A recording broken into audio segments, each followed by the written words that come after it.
The next reason is simply that studies are incapable of giving individuals recommendations. When you watch videos from Jeff Nippard or Milo Wolf or Mike Israetel or a lot of these science communicators, they give you these wild volume recommendations. Like I keep hearing the 30 number come up. Now it used to be 10 to 20. Now I keep hearing 30. That's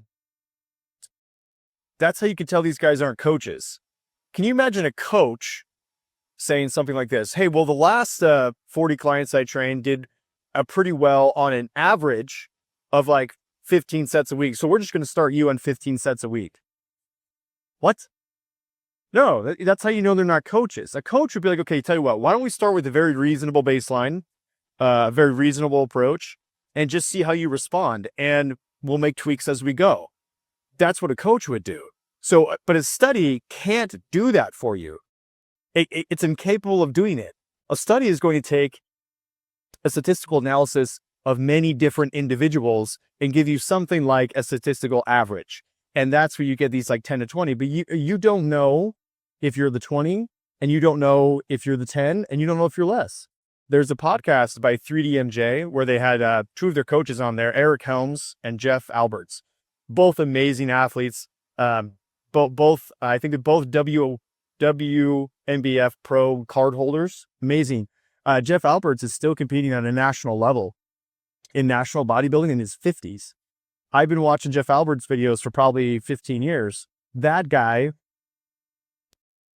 that maybe 12, but that guy, I mean, I've literally watched that man do 4 sets per muscle group per week, once a week. And he's bigger than you and me. It's amazing, right? And then I've watched Eric Helms. Eric Helms is really enjoyable to listen to, very knowledgeable guy, very charismatic.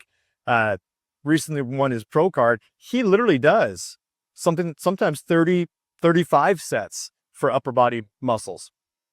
It's insane. And guess what? Eric Helms actually trained with Jeff one time and lost muscle mass. That's how poor of a training response he was getting from that level of volume.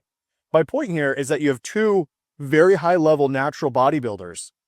Eric Helms even has a PhD in the field, and their approach to training is completely different.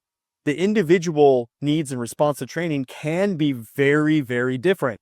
A scientific study, because you didn't participate in the study, can't tell you what your volume needs are. You're Jeff Alberts or you're Eric Helms? No idea. And so when scientists just take these not random, but they take the results from a study and then say, hey, everyone watching the video should do that much volume. That's how you can tell they're not coaches. So you cannot get an individual recommendation from a study and then apply it. You can get maybe a general overarching principle, but you can't get an individual recommendation.